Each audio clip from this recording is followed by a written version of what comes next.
C'est un texte très connu, mais je trouve que c'est génial de le mettre au centre aussi d'un mariage. Il dit que l'amour soit sans hypocrisie. Ayez le mal en horreur, attachez-vous fortement au bien. Par amour, soyez pleins d'affection les uns pour les autres. Par honneur, usez de prévenance réciproque. Ayez du zèle et non de la paresse. Soyez fervents d'esprit. Servez le Seigneur de tout votre cœur. Réjouissez-vous en espérance. Soyez patients dans l'affliction. Persévérez dans la prière. Pourvoyez aux besoins des saints. Exercez l'hospitalité. Bénissez ceux qui vous persécutent. Bénissez et ne maudissez pas. Réjouissez-vous avec ceux qui se réjouissent. Pleurez avec ceux qui pleurent. Ayez les mêmes sentiments les uns envers les autres. N'aspirez pas à ce qui est élevé, mais laissez-vous attirer par ce qui est humble. Ne soyez point sages à vos propres yeux. Ne rendez à personne le mal pour le mal. Recherchez ce qui est bien devant tous les hommes.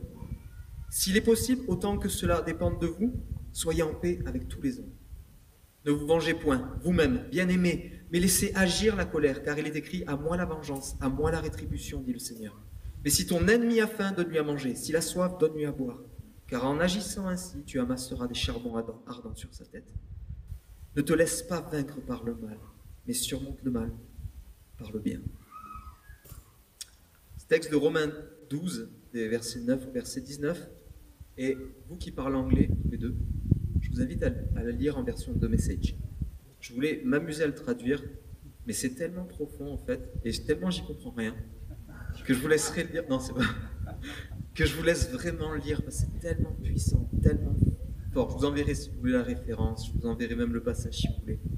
Mais il y a la bénédiction et il y a le choix que vous allez y mettre aussi derrière. Le choix de vous investir l'un pour l'autre, le choix de mettre de côté votre bien-être personnel, mais de vous offrir à l'autre. De la même chose que nous, c'est ce que nous voulons aussi déclarer dans ce temps de culte pour Jésus. Amen. Amen. Et je veux joindre ma prière de bénédiction pour Guillaume et Ania. Merci pour ce choix merveilleux de s'unir devant toi, Seigneur. Merci pour la force, la provision, la bénédiction que tu mets dans tous les domaines de leur vie. Sinon, quelles que soient les embûches, quelles que soient les difficultés, Seigneur, que ta grâce soit renouvelée, ta grâce soit multipliée. Cette sagesse divine, cette sagesse d'en haut, pas la logique humaine, j'appelle une sagesse particulière pour pouvoir savoir gérer leur vie personnelle, leur vie de couple, leurs finances, leur vie relationnelle, leur vie avec toi principalement. Seigneur Jésus, il y a un ciel ouvert au-dessus de leur couple, Seigneur, continuellement durant toute leur marche, et qu'il soit une occasion de témoignage que tu agis aujourd'hui dans les vies. Merci pour leur témoignage personnel qui est fou déjà. Mais je te bénis encore pour ce que tu veux faire au travers de leur vie, Seigneur Jésus. Et nous plaçons en tant que famille spirituelle, en tant qu'équipe, une protection sur leur vie. Le sang précieux de Jésus, nous appelons et nous exerçons notre couverture spirituelle sur leur vie et nous déclarons que toute arme forgée contre eux est rendue sans effet dans le nom puissant de Jésus. Amen, on peut applaudir bien fort Jésus.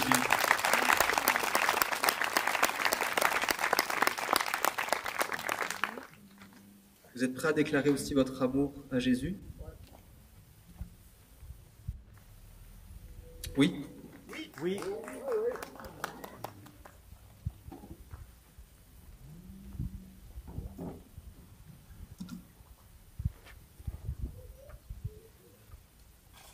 Alors on va chanter ce chant, que nos chants soient comme un signe extérieur d'un amour, une déclaration intérieure de nos cœurs pour louer notre Jésus, louer notre Roi.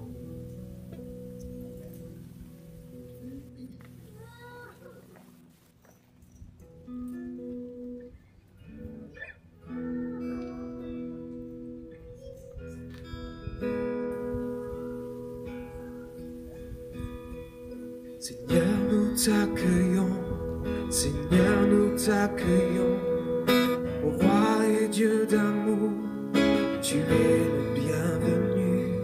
Seigneur, nous t'accueillons, Seigneur, nous t'accueillons, ô Roi et Dieu d'amour, tu es le bien. Nous accueillons, Seigneur, nous t'accueillons, Seigneur, nous t'accueillons, ô Roi et Dieu d'amour, tu es le bienvenu. Seigneur, Seigneur, nous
avons soif de toi, car tu es le Dieu saint, tout autre Dieu est vain. Oh, que ton feu descende. Nos cœurs sont ouverts, nos cœurs sont ouverts, oh tiens, nous ne te cachons rien, nous avons soif de toi, car tu es le Dieu saint, tout autre Dieu est vain. Oh, que ton feu descende. Que nos cris soient comme un hymne, que ton nom retentisse. Nous sommes là pour toi, nous sommes là pour toi.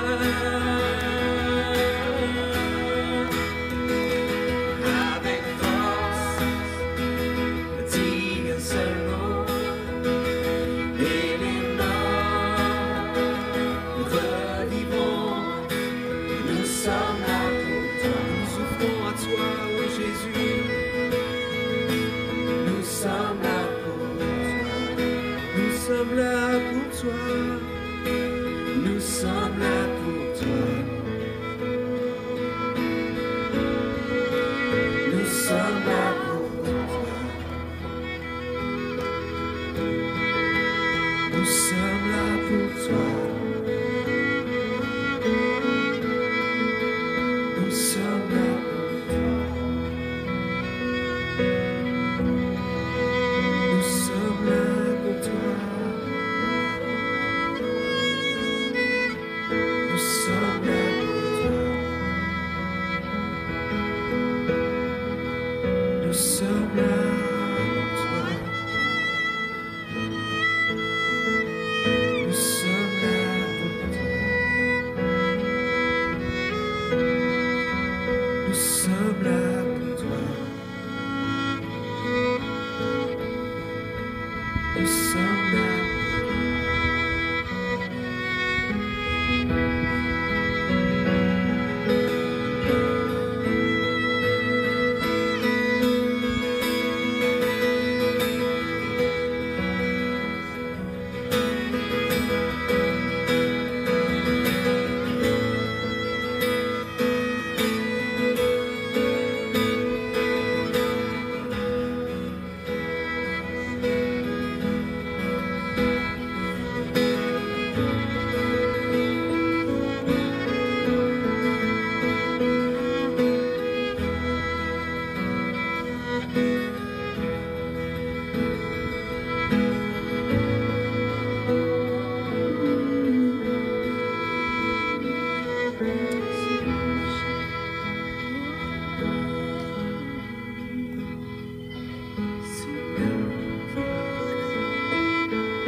Quand je contemple ta sainteté,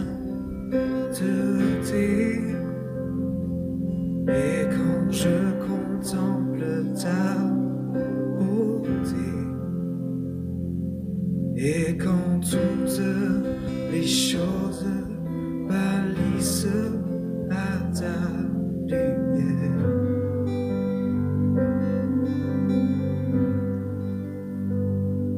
quand j'ai trouvé la joie près de ton cœur, quand je m'enveloppe de ton amour,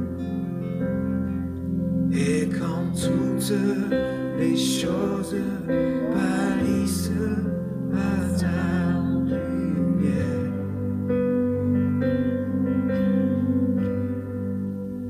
oh je t'adore,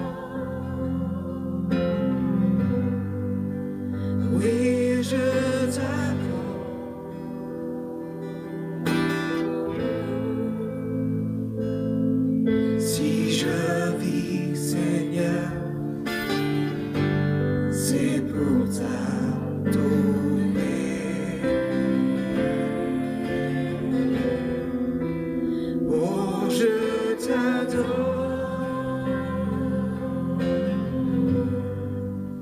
Oui, je t'adore.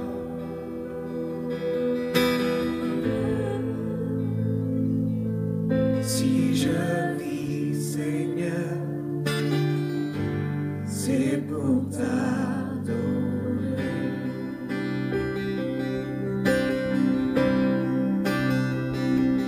Quand je contemple ta sainteté, et quand je contemple ta beauté, et quand toutes les choses pâlissent à ta lumière,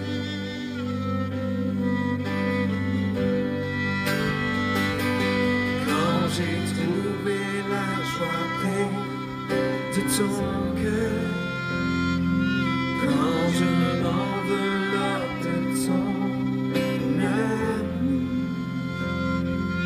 et quand toutes les choses pâlissent à ta lumière.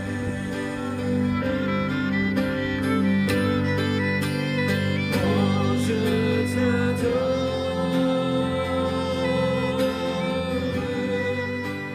Oui, je t'adore.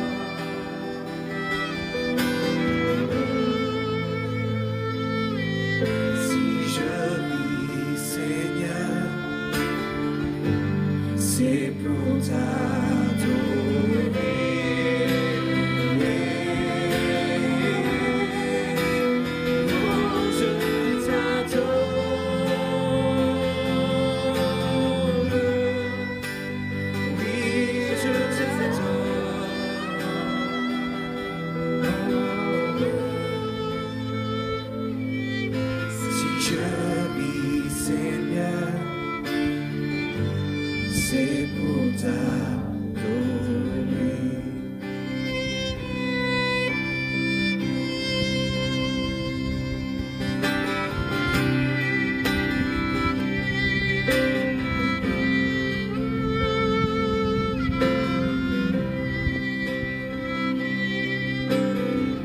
Adore-le de tout ton cœur.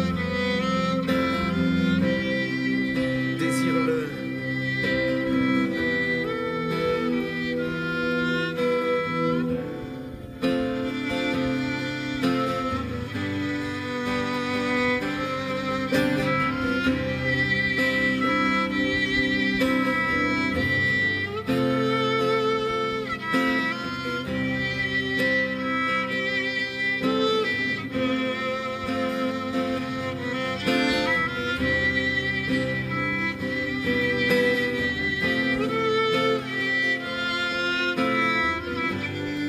Je t'adore.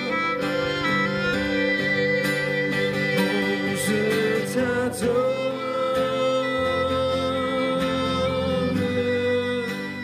Oui, je t'adore.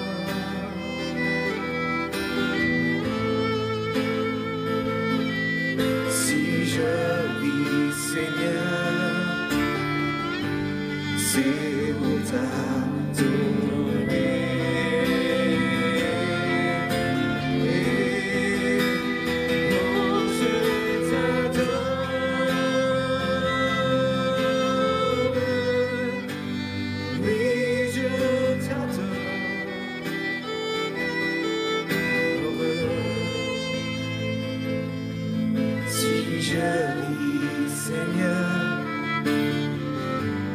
C'est pour t'adorer.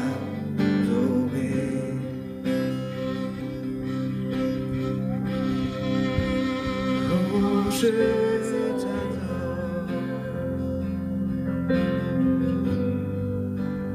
Oui, je t'adore.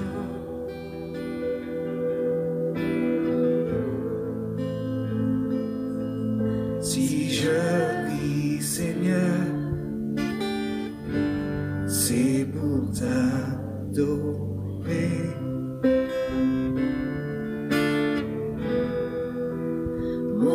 je t'adore. Oui, je t'adore.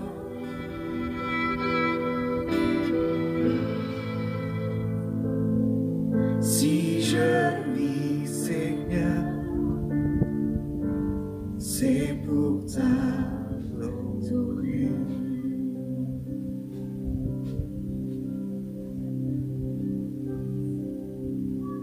Est-ce qu'on peut lui exprimer notre amour juste avec nous?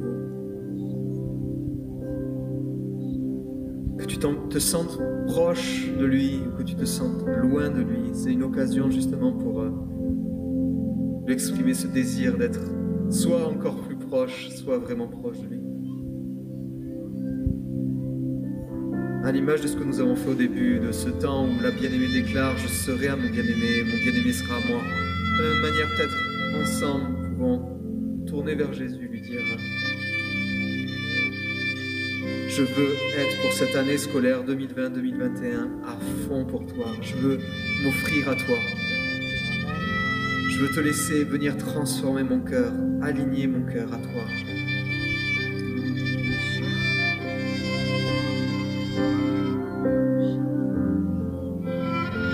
Je veux apprendre à t'aimer comme je dois t'aimer.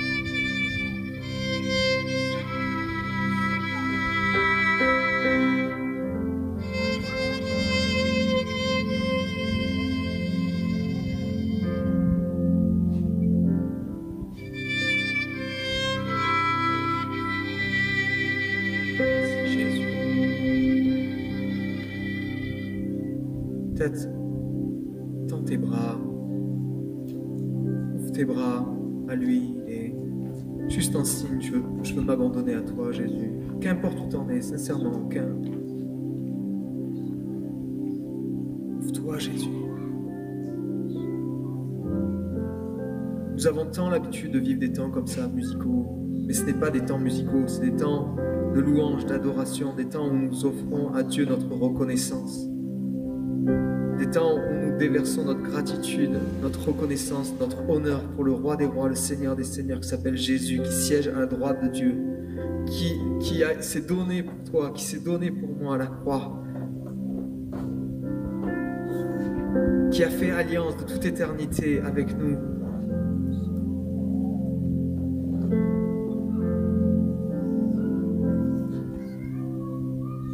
Qu'importe la distanciation sociale que nous devons avoir avec le Covid, ça ne marche pas avec Jésus. Tu n'as pas besoin de porter de masque avec Jésus. Pas besoin de gel hydroalcoolique avec Jésus. Viens tel que tu es, dans l'état où tu es. Venons ensemble, en famille.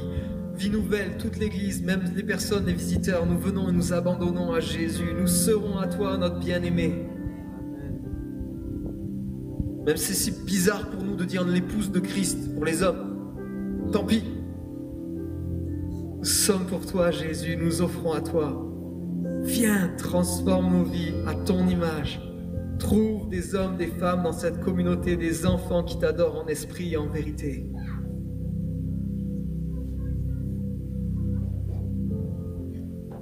Amen, Seigneur Jésus.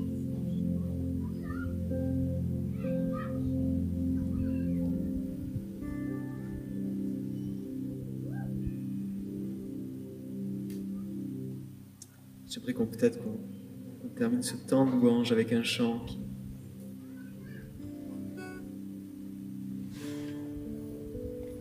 Zéro transition ce soir, c'est pas grave, mais...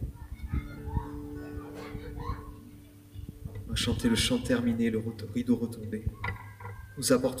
On apporte plus qu'un beau chant. On ne veut pas juste chanter, on veut répondre à son appel. Amen.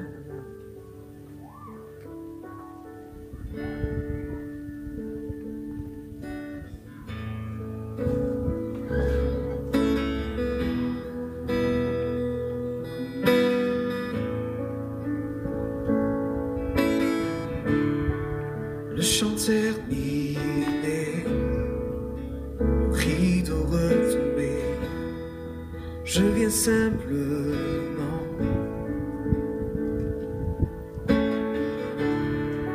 porter mon offrande, car j'ai le désir de réjouir ton cœur.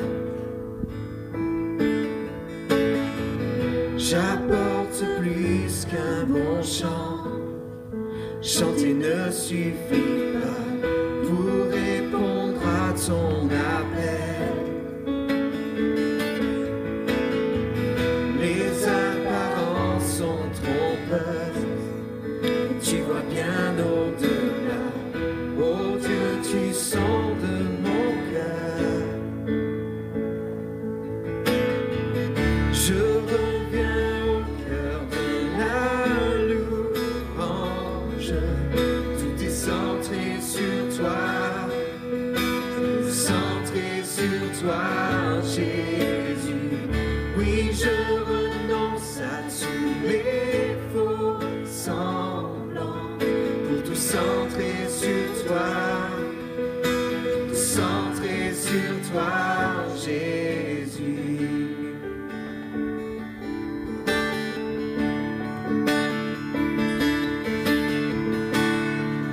Roi d'éternité, qui peut exprimer ce dont tu es dit?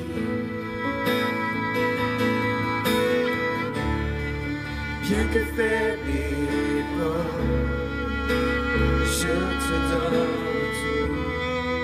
Prends toute ma vie, oh oui Jésus. J'apporte plus qu'un beau chant, chanter ne suffit pas pour répondre à ton appel. Les apparences sont trompeuses, tu vois bien au-delà. Oh Dieu, tu sondes mon cœur. Je reviens au cœur de la louange.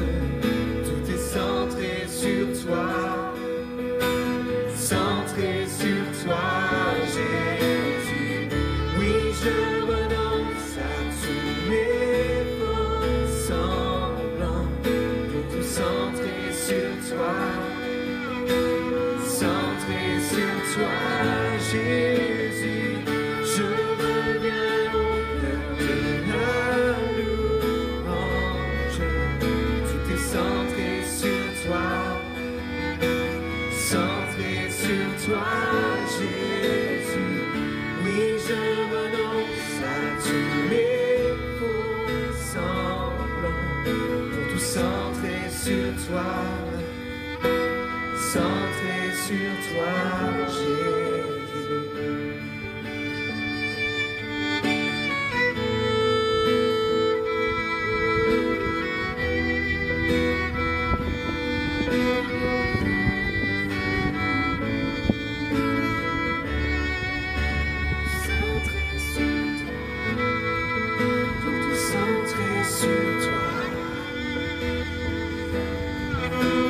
Centré sur toi, Jésus. Oui, tout centré sur toi. Oui, tout centré sur toi. Centré sur toi, Jésus. Centré sur toi. Centré sur toi. Centré sur toi, Jésus.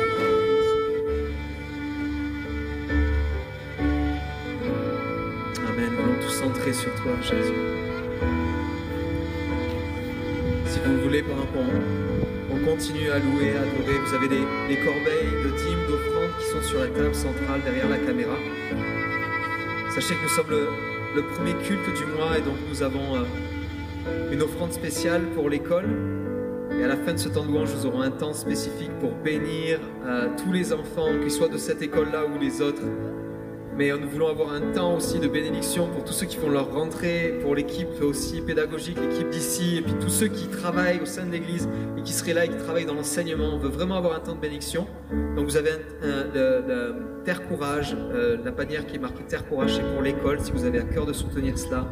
Et la corbeille qui est au centre, où il n'y a pas d'étiquette, c'est la corbeille pour bénir l'épicerie sociale et solidaire La Source. Et donc là aussi, venez et donnez selon ce que vous avez à cœur. Et vous avez la corbeille dîmes. Si vous venez d'une autre communauté, gardez vos dîmes pour vos communautés respectives, c'est important pour nous. Mais si vous voulez donner, il n'y a aucun souci, même si c'est une offrande pour le centre ici et que vous voulez mettre ça dans le panier de dîmes, c'est pas grave, il n'y a aucun problème, on l'accepte.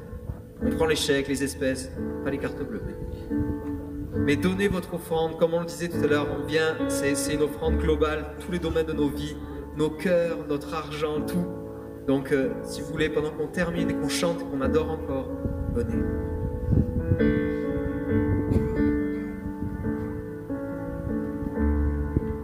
Tout centré sur toi, tout centré sur toi, centré sur toi, Jésus. Tout centré sur toi, tout centré sur toi,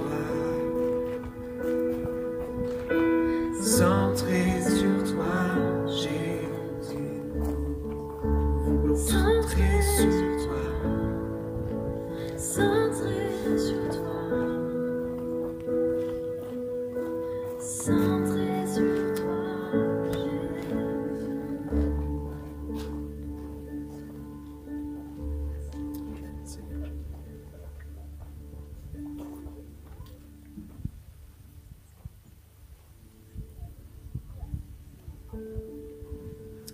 Tout centré sur toi.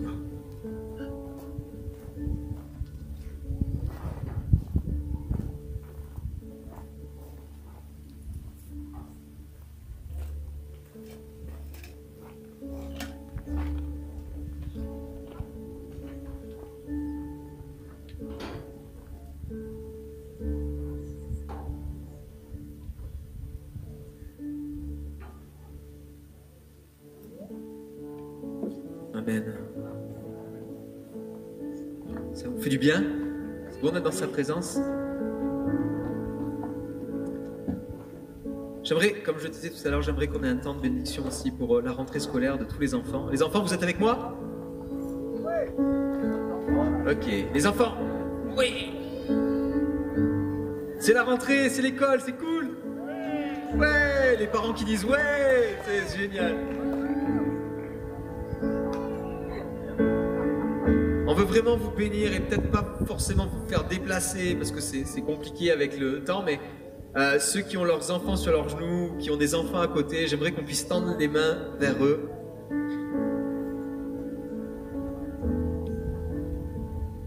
Et j'aimerais qu'on puisse, pas comme tout à l'heure, j'aimerais qu'on puisse faire un brouhaha de bénédiction où nous appelons tous le meilleur sur leur vie. On y va à 3. On les bénit, on tend nos mains vers les enfants que l'on voit et on associe tous les enfants qui n'ont pas pu se joindre avec nous ce soir, vous bénir, quel que soit votre domaine d'études, que ce soit les enfants, d'ailleurs c'est même les adultes qui sont et qui rentrent et qui ont une saison d'études, d'université ou de licence, on veut vraiment vous bénir pour ce temps particulier. On y va à 3 ? 3.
Père, nous te remercions parce que tu es un Dieu fidèle et ta fidélité demeure d'âge en âge et de génération en génération. Personne n'est semblable à toi. Quand tu commences quelque chose, tu termines toujours. Il n'y a aucun défaut en toi. Ton trône est basé d'équité et de justice. C'est pourquoi encore aujourd'hui, je t'apporte chacun de ses parents, chacun de ses enfants qui viendront, qui rentreront dans cette nouvelle année. Merci de bénir chacun des profs, chaque personne qui est engagée pour travailler dans ce domaine. Merci pour ta grâce sur chacun, qu'il soit au bon endroit, au bon moment, avec les bonnes perceptions des choses, bonne compréhension et bonnes idées qui viennent de ton trône. Merci de conduire les pas de chacun. Et c'est pourquoi encore, j'arrête toutes les activités sataniques qui viennent de l'enfer. Je déclare sans force et sans puissance dans les vies, dans les cœurs, dans cette école. J'interdis tout ce qui vient perturber, diviser, meurtrir, déchirer, attrister. Que le Seigneur te réprime. Je t'interdis, qui que tu sois, de s'approcher de ces bien-aimés, de tout, du plus petit au plus grand, dans le nom de Jésus. Je les mets tous sous le sang de Jésus. Merci pour les ministères d'anges que tu déploies en leur faveur et que personne de ces enfants ne soit privé de ta bénédiction. Que tous rentrent dans tout ce que tu as préparé avant la fondation de la terre pour cette année nouvelle qui s'ouvre. Père, dans le nom puissant de ton Fils Jésus-Christ, merci parce que tu exauces toujours nos prières et nous croyons que tu as entendu et que tu as béni ce moment. Amen. Amen.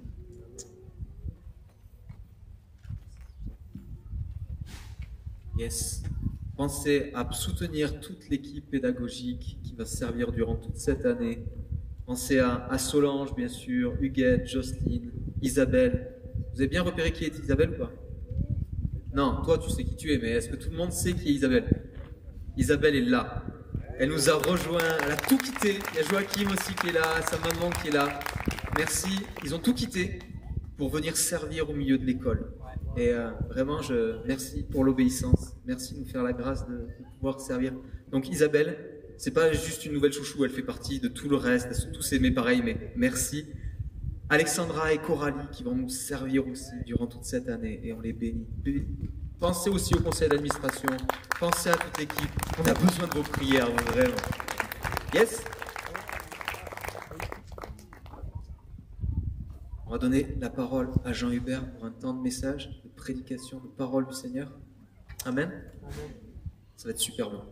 Je suis sûr que ça va être super bon. Je sais pas ce qu'il va dire, mais...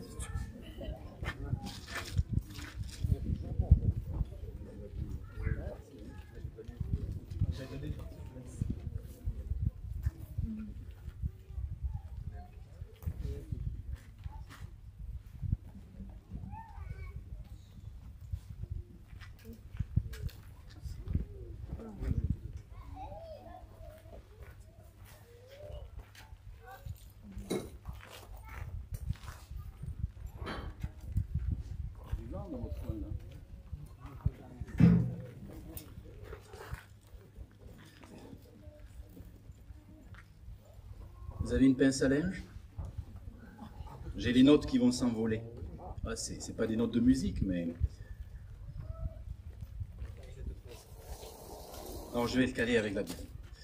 Voilà, bonjour ou bonsoir, je ne sais pas. En tout cas, heureux de nous voir rassemblés au nom du Seigneur et puis d'avoir parmi nous Ania et Guillaume. J'avais l'honneur et la joie de célébrer leur union il y a à peu près 43 jours, à peu près, quelque chose comme ça. Nous étions dans la famille de Guillaume et ça a été un beau moment, un bel événement et ils nous font l'honneur d'être là aujourd'hui. Et puis Ania a remis sa robe de mariée, une robe extraordinaire. Bon, ça c'est pour les couturières, je vous le dis, faite main. C'est vraiment unique et c'est une robe unique, extraordinaire. Chaque mariage est unique de toute manière, mais là vraiment il y a une magnifique... Nous sommes unis au Seigneur et nous voulons le servir de tout notre cœur. Est-ce que je peux avoir un amen retentissant? C'est notre désir de le servir plus que jamais, de l'honorer plus que jamais, de lui être fidèle plus que jamais et de faire en sorte que son nom soit glorifié au travers de ma vie. Oui, vous êtes d'accord? Alors j'aimerais que simplement on puisse prier et dire Seigneur, viens. Et viens parler à nos cœurs, viens nous entraîner à ta suite, viens faire de nous de vrais disciples, Vous savez que Jésus n'a pas besoin de chrétiens sur cette planète, il a besoin de disciples. Il n'a pas besoin de gens qui disent Amen, Amen, Alléluia. Il a besoin de gens qui obéissent à sa voix et qui le suivent tous les jours de leur vie. Vous vous rappelez le message de Myriam sur l'obéissance? Magnifique message. Je sais que ça n'a pas fait peut-être plaisir à tout le monde, mais pourtant l'obéissance vaut mieux que les sacrifices, y compris de louanges. Alors j'aimerais qu'on puisse prier le Seigneur un instant et dire à Jésus, viens Seigneur encore, parlez à mon cœur. Soyez s'il vous plaît égoïste ici. Parle à mon cœur. Parle dans ma vie. Seigneur, j'ai besoin de toi. Viens s'il te plaît et transforme-moi maintenant et dans les jours à venir. Amen.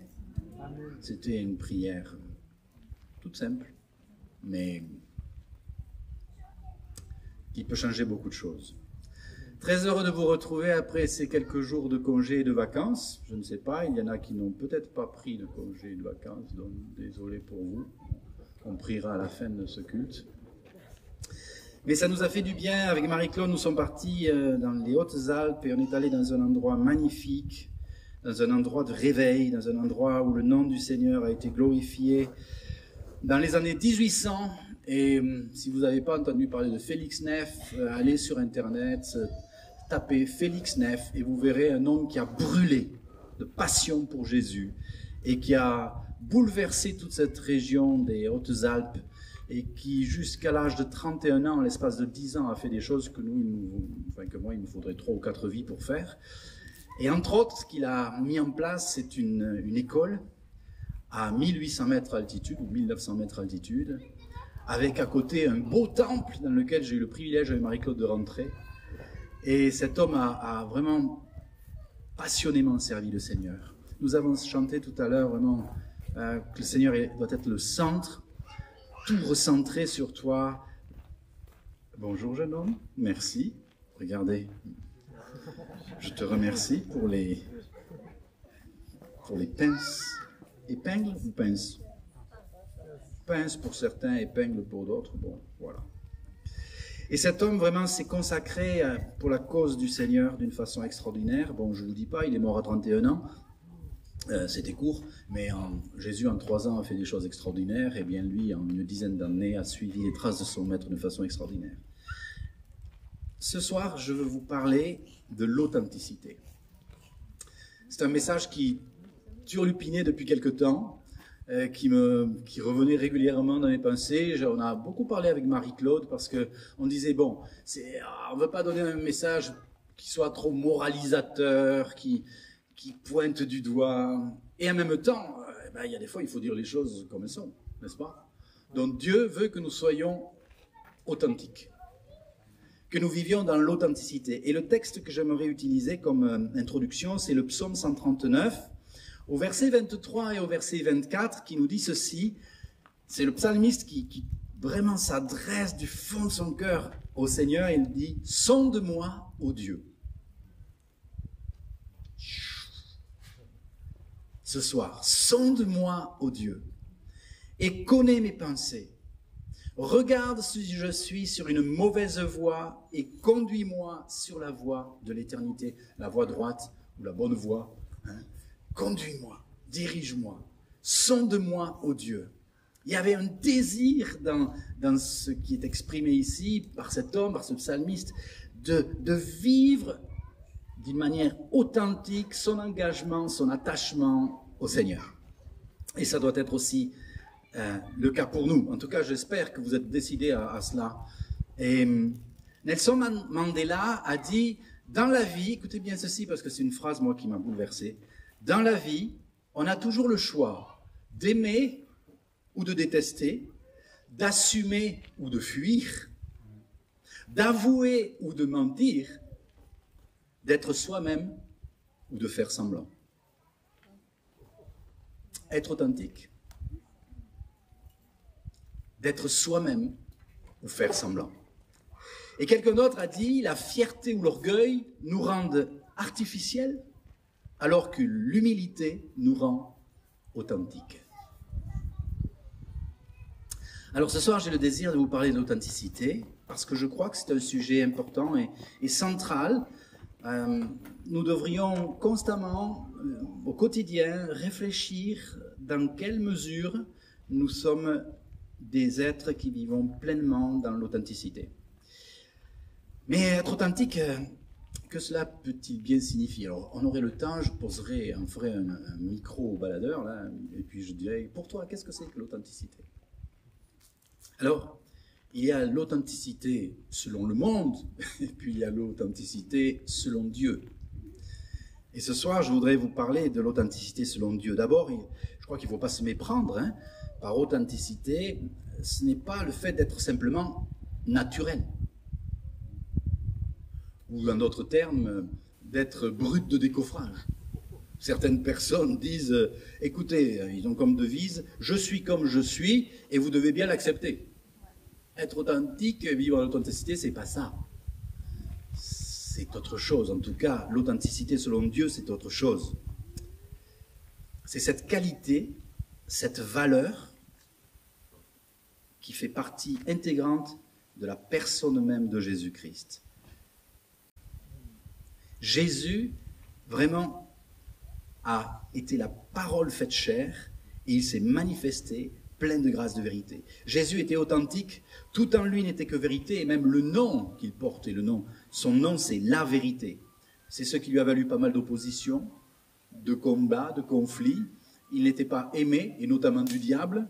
Il a été poussé à l'extrême dans son ministère, et notamment, vous vous rappelez cet événement et cet épisode dans le désert.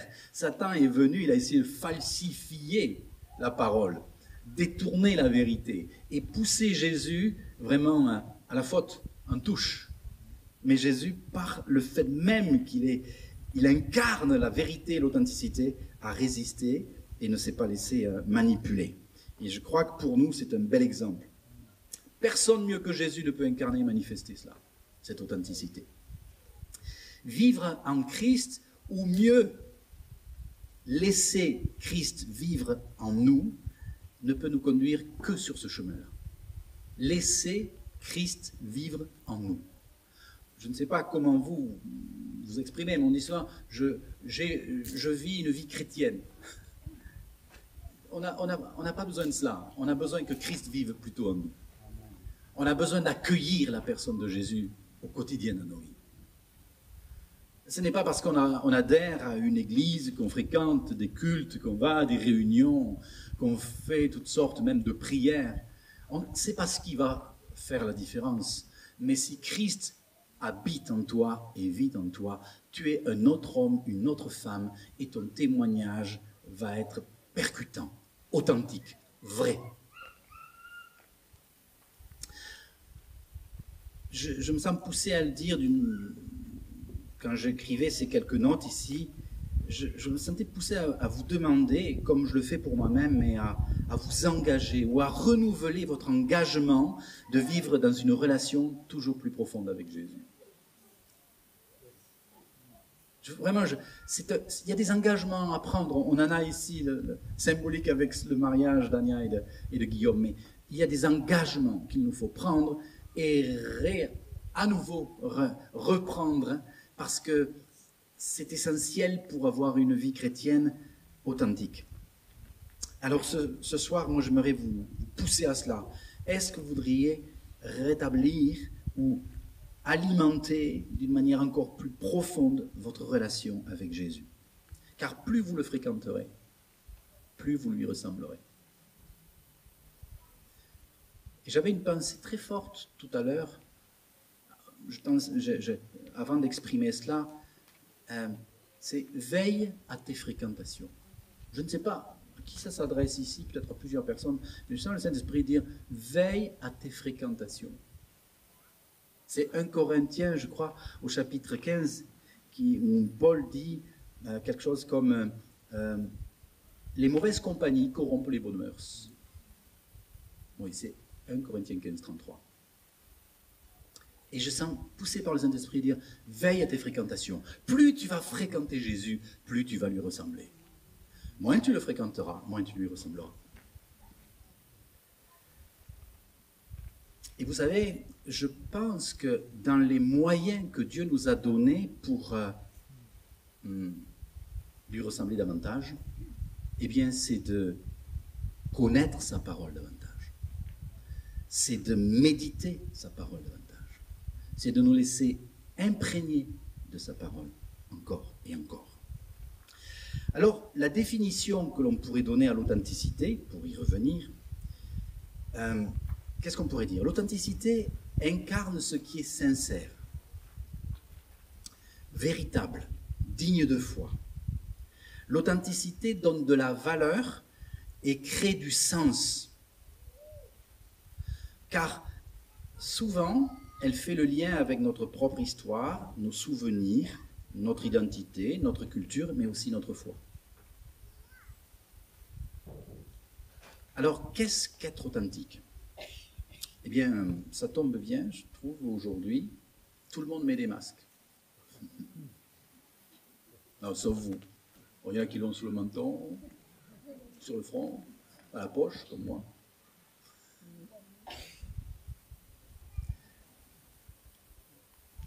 Être authentique, justement, eh bien, c'est ne pas porter de masque. C'est pour ça, tout à l'heure, tu l'as dit. C'est être vrai. Et par exemple, c'est savoir dire, quand on parle avec quelqu'un, ça vous est jamais arrivé ça, hein? Il n'y a qu'à moi que ça arrive.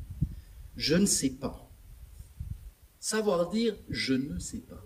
Quand on vous pose une question à laquelle vous ne savez pas répondre.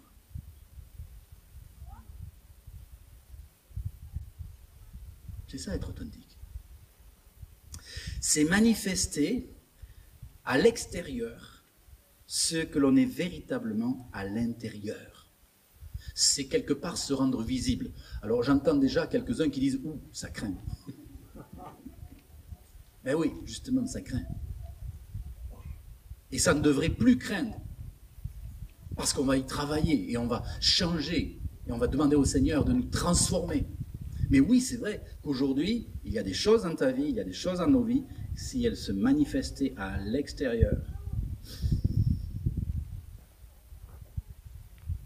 pas glorieux. Mais Dieu nous voit, hein? À lui, rien n'est caché. Les synonymes sont nombreux d'être authentique. C'est être juste, profond, sincère, vrai, intègre. Alors, ma belle-mère, j'étais avec elle ces derniers jours. J'aime beaucoup ma belle-mère. Et on parlait d'une de ses anciennes connaissances. Et elle nous a dit, avec Marie-Claude, eh bien, cette personne, je vais l'appeler, allez, Gertrude. Il n'y a pas de Gertrude ici, personne ne sera choqué. Donc, comme c'est un peu vieux comme histoire, c'est bon, Gertrude. Ça vous va? Bon. Pas de Gertrude? Eh bien, Gertrude, elle disait ceci de son mari. À l'extérieur, en public, c'est un agneau. Mais à la maison, c'est un ours. Vous avez déjà eu ce genre de constat ou de témoignage? Oui, elle disait, Roger, c'est un agneau à l'extérieur, mais c'est un ours à la maison. Quel drame! C'est le contraire de l'authenticité. Qu'est-ce que c'est l'authenticité? C'est, on a dit, manifester à l'extérieur ce que l'on est véritablement à l'intérieur. C'est se rendre visible. Je vais vous raconter une petite histoire qui nous est arrivée avec Marie-Claude cet été, donc il n'y a pas longtemps. Vous voyez, ça fait du bien de prendre des vacances parce que ça permet de renouveler les histoires. Nous étions dans la chère ville que j'aime particulièrement de Millau, il y a quelques semaines en arrière. Et puis, on était au restaurant et on nous a servi des truites. Et puis, on commence à... Alors, vous savez, la truite entière. Et puis, on commence à dépatouiller notre truite. Il n'y avait pas d'arête. Aucune arête. On l'ouvre, même pas l'arête dorsale, même pas le squelette. Je dis, c'est bizarre, j'ai jamais vu ça. Bon, c'est vrai que je ne sors pas beaucoup. Ouais. Mais j'avais jamais vu ça. Une truite sans arête. Vous imaginez? Un bonhomme sans squelette. Alors, bon, je cherche les arêtes, que je ne trouve pas, et puis ma belle-mère, elle cherche ses arêtes, elle ne trouve pas, Marie-Claude non plus. Qu'est-ce que c'est ce truc-là? On se goûtait, c'est de la truite. Quand la serveuse revient, je lui dis, mais vous pouvez m'expliquer? J'ai jamais mangé de truite sans arête. Comment se fait-il qu'il n'y a pas d'arête là du tout? Ah, je ne sais pas. Elle est tout antique, la fille, vraiment bien. Chapeau, la serveuse. Je vais demander à ma patronne. Donc elle s'en va. La patronne ne revient pas, alors au bout d'un moment, j'ai réitéré ma demande. Et puis la patronne vient à la fin du repas, et alors je lui dis, alors, vous pouvez m'expliquer comment se fait-il que vos truites n'ont pas d'arête? Et là, j'ai vu que je l'ai mise très mal à l'aise. Et elle s'est lancée dans une explication, mes amis. Eh bien voilà, vous comprenez, aujourd'hui, les gens n'aiment pas manger du poisson parce que ça contient des arêtes. Alors, il a fallu que les éleveurs, eh bien, se mettent à élever des poissons sans arêtes. Alors moi, vous savez, de suite, j'ai vu OGM. J'ai dit, qu'est-ce qu'on a bouffé là? On s'est regardé avec Marie-Claude, ma belle-mère, elle a dit, je ne reviendrai plus jamais dans ce restaurant. Je ne reviendrai plus jamais dans ce restaurant. J'ai dit, attends, mamie, t'inquiète pas, attends. Et elle me fait un blabla. Ah oui, vous comprenez, non, mais c'était... Alors maintenant, c'est des élevages spécialisés. Ah oui, ben, je dirais bien les spécialisés. Je suis resté sur ma faim et j'ai pris de suite Internet, et j'ai tapé truite sans arête. Et en fait, de quoi parlait-on là? Eh bien, simplement, c'est une méthode d'éviscération. Donc, quand on enlève les viscères, etc., bon, pardon pour les détails, eh bien, on peut enlever les arêtes. C'est tout un travail d'art. On enlève les arêtes et on reconstitue la truite. Et bon, elle est un peu courbée quand même. Hein, il lui manque un peu de squelette. Mais c'est ça, en fait, la réalité. Alors, quand l'addition est arrivée et que la charmante restauratrice est arrivée, je lui dis, madame, je vous conseille d'aller sur Internet et de regarder en tapant truite sans arête. Et vous allez voir, l'explication qui vous sera donnée sera tout autre que la vôtre. Les truites sans arête, ça n'existe pas encore. Petite histoire juste pour dire qu'on cherche parfois à donner des réponses, à dire des choses, on n'y connaît rien, on n'y sait rien, mais on n'est pas authentique. On manque d'humilité, on manque de simplicité, on manque de vérité. Et ça, c'est quelque chose qui, au milieu de nous, ne devrait pas exister, bien sûr. Alors,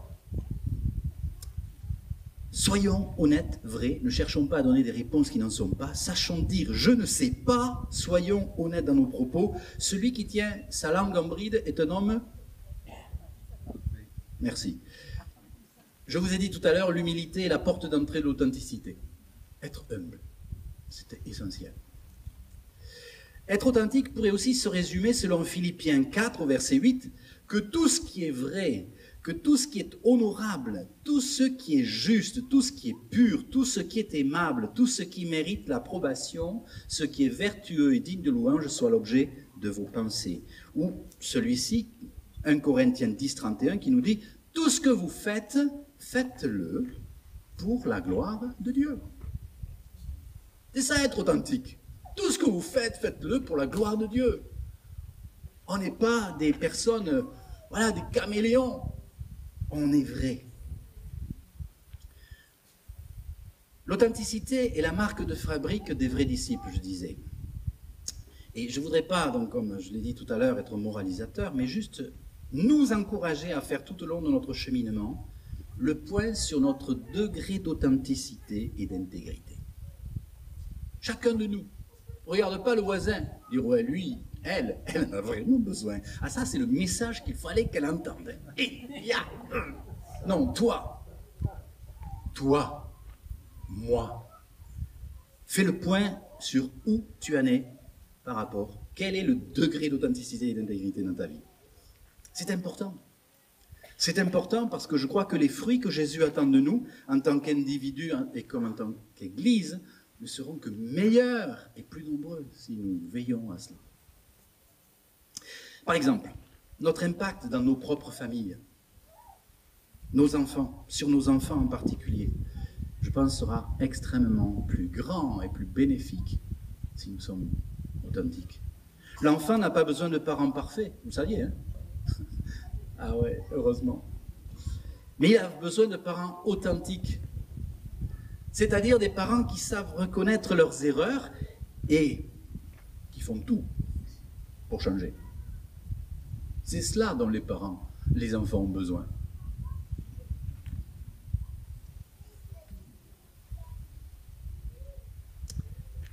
Pour ma part, j'ai vu beaucoup de familles imploser à cause d'un manque d'authenticité, et particulièrement lorsque le père ou la mère ont un comportement double, je dirais.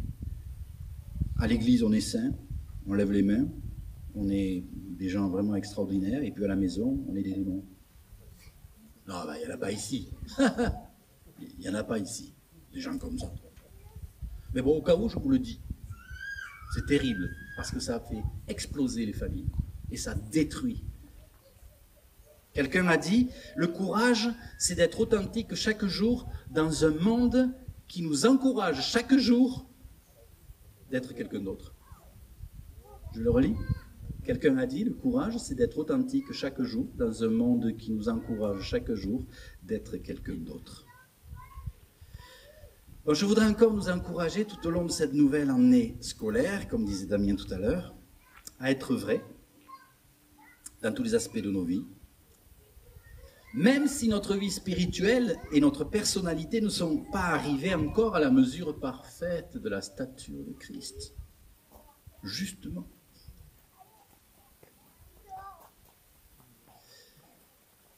Une autre citation qui m'a beaucoup touché, c'est Abraham Lincoln qui a dit ceci. Écoutez ça, parce que les jeunes diraient ça tue. Moi je vous dis ça donne la vie. Ça arrache. Abraham Lincoln a dit ceci. Je ne suis pas obligé de gagner, mais je dois être authentique. Je ne suis pas obligé de réussir, mais je suis tenu de vivre en accord avec la lumière que je porte en moi. Waouh! C'est beau, hein? C'est puissant. Je ne suis pas obligé de gagner, mais je dois être authentique. Je ne suis pas obligé de réussir, mais je suis tenu de vivre en accord avec la lumière qui habite en moi. Vivre en accord avec la lumière qui vit en moi. Quelle est la lumière qui t'habite?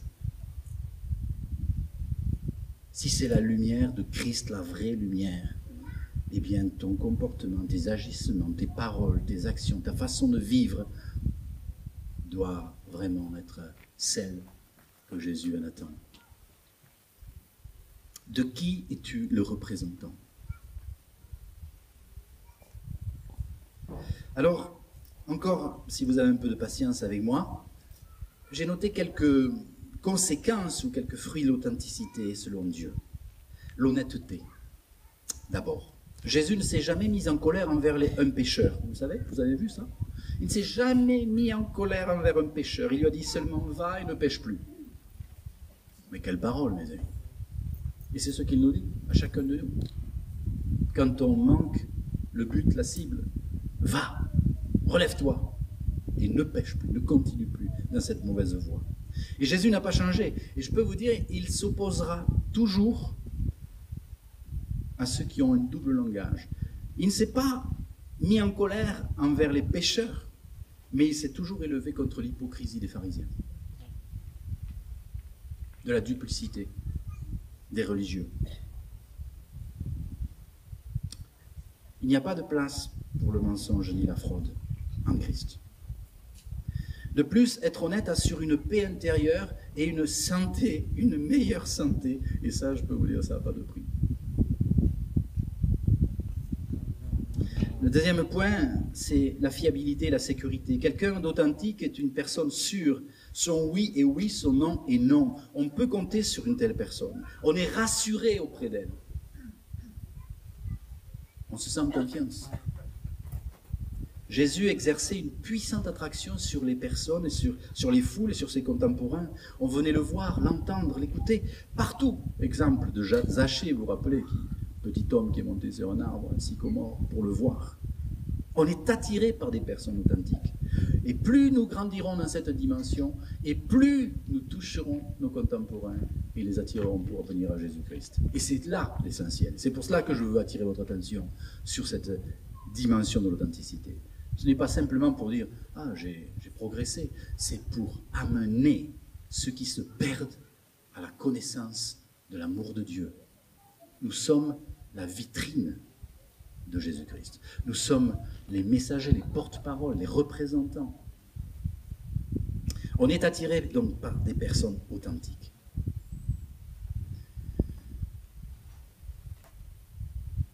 J'arrive à la fin. Un autre point, c'est l'autorité et le courage. L'authenticité de Jésus lui a conféré une véritable autorité et un courage que tout le monde lui reconnaissait, même ses détracteurs. Et regardez ce que dit le texte de Matthieu au chapitre 22 au verset 16. En français courant, il est dit « Maître, nous savons que tu es vrai, que tu enseignes en toute vérité le chemin qui plaît à Dieu. Tu n'as peur de personne et tu ne tiens pas compte de l'apparence des gens. » Voilà ce qu'on disait de Jésus. Tu ne te laisses pas influencer. Tu ne te laisses influencer par personne, dira la traduction Semeur. Vous vous rappelez le passage du livre de Daniel au chapitre 3, où il est parlé des amis de Daniel face au roi Nabuchodonosor dans l'histoire de la fournaise. Vous vous rappelez cet épisode de Sadrach, Mésach et Abednego qui répondirent au roi « Il n'est pas nécessaire de te répondre sur ce point. » Vous savez, le roi qui voulait faire adorer sa statue. Et puis ces trois hommes de Dieu, et on dit « Il n'est pas nécessaire de te répondre sur ce point au roi. Si le Dieu que nous servons peut nous délivrer de la fournaise où brûle un feu ardent, s'il peut nous délivrer aussi de tes mains, au roi, alors qu'il nous délivre. Mais même s'il ne le faisait pas, sache bien, ô roi, que nous n'adorerons pas tes dieux et que nous ne nous prosternerons pas devant la statue d'or que tu as fait ériger. » Être authentique vous confère du courage et de l'autorité. Et je crois que face à la perte de liberté et les diverses oppositions qui s'en viennent, comme diraient nos amis québécois, nous devons progresser dans cette dimension de l'authenticité. Nous gagnerons en autorité et en courage. Et je crois que c'est quelque chose d'essentiel. Je répète, je crois qu'à l'heure actuelle, eh bien, on va être amené à faire face à des choix qui vont peut-être nous coûter beaucoup. Et il ne faudra pas se laisser manipuler. Alors en conclusion, eh bien, j'aimerais vous inviter à un court instant de réflexion, de prière intérieure. La première chose que j'aimerais vous demander, c'est qu'on demande au Seigneur, individuellement, qu'il nous ouvre les yeux sur nous-mêmes. Est-ce qu'on peut prier pour ça? Un instant. Dire, Seigneur, montre-moi où j'en suis quant à l'authenticité, selon toi. Ouvre mes yeux pour que je vois réellement où j'en suis. Pas pour regarder à ce que vivent les autres, mais ouvre mes yeux sur moi-même, Seigneur. Amen. Prenez un instant là-dessus et demandez au Seigneur d'ouvrir les yeux de vos cœurs.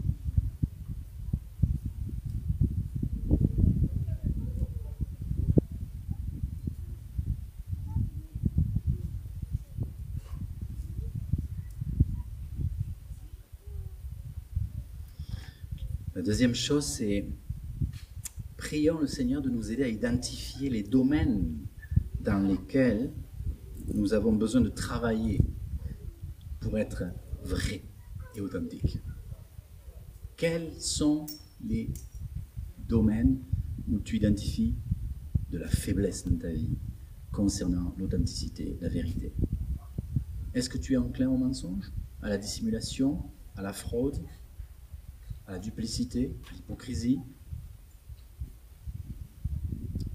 Seigneur, change-moi et que je sois réellement un homme selon ton cœur, une femme selon ton cœur, qui marche dans la vérité.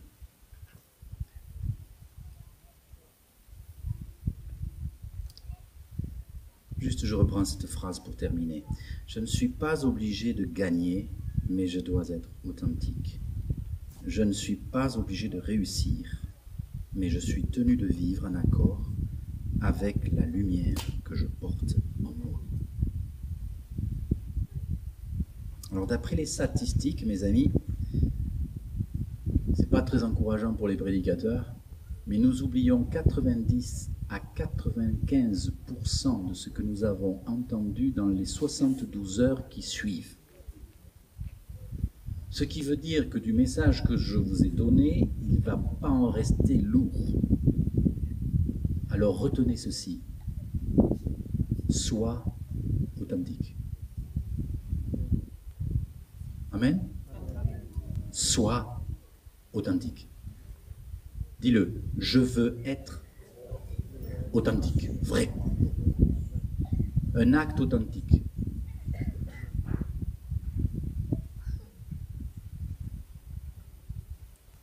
Amen. Merci Seigneur.